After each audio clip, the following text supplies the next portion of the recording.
내란 음모 혐의로 재판에 넘겨진 통합진보당 이석기 의원이 항소심에서 감형됐습니다. 내란 선동과 국가보안법 위반 혐의는 인정이 됐지만 내란 음모 혐의는 인정되지 않았습니다. 취재기자 연결해 자세한 내용 알아보겠습니다. 조임정 기자. 네, 서울고등법원입니다. 네, 항소심 선고 결과 자세히 설명해 주시죠. 네, 먼저 법원은 이석기 통합진보당 의원에게 징역 9년에 자격정지 7년을 선고했습니다. 1심 재판보다 선고량이 다소 줄었습니다. 그리고 김홍렬 통진당 경기도당 위원장 등 피고인 6명에게는 징역 2년에서 5년을 또 같은 기간 자격정지를 선고했습니다. 재판부는 내란 선동과 국가보안법 위반 혐의는 대부분 유죄로 인정했지만 내란 음모 혐의에 대해서는 증거 부족 등을 이유로 무죄를 선고했습니다. 특히 지하혁명 조직 아로의 실체에 대해서는 합리적인 의심을 배제할 수 있을 정도로 존재가 엄격하게 증명됐다고 볼 수는 없다고 판단했습니다. 네, 말씀하신 대로 이제 1심보다는 이제 감형이 된 건데요. 재판부의 선고 배경도 좀 정리를 해볼까요?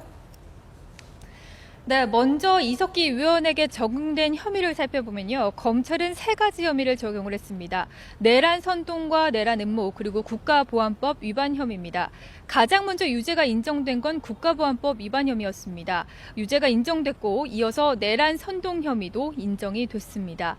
재판부는 범죄의 행위와 시기 그리고 대상을 반드시 특정해서 선동죄를 적용해야 하는 건 아니라며 상대방이 장래 실행할 개연성이 있다면 처벌할 수 있다고 판단했습니다. 특히 이석기 의원 등이 체제 전복을 위해 다양한 수단을 준비했다고 밝혔습니다. 다만 재판부는 이 의원 등이 내란 범죄를 실행하기까지는 이르지 못했다고 봤습니다. 이에 따라 내란 음모 혐의는 무죄로 판단했습니다. 네, 혁명 조직 아로, 이 아로에 대해서는 어떻게 판단했습니까? 네, 어떻게 보면 선고와 이어지는 부분이라고도 볼 수 있을 것 같습니다. 재판부는 증거 능력에 대해서 상당히 엄격하게 판단을 했습니다. 형사 재판이기 때문이죠. 확신을 가지지 못한 경우에는 피고인의 주장이 모순되거나 의심되더라도 피고인에게 유리하게 판단해야 한다고 전제했습니다.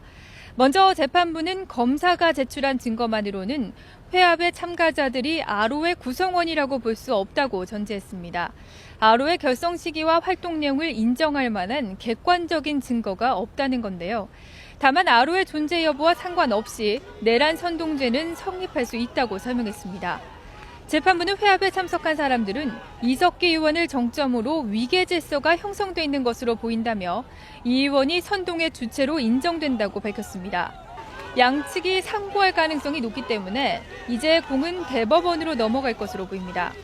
대법원 역시 이번 사건에 대해 많은 고민을 할 것으로 보여 최정심의 결론까지는 상당히 오랜 시간이 걸릴 것으로 예상됩니다. 지금까지 서울고등법원에서 YTN 조임정입니다.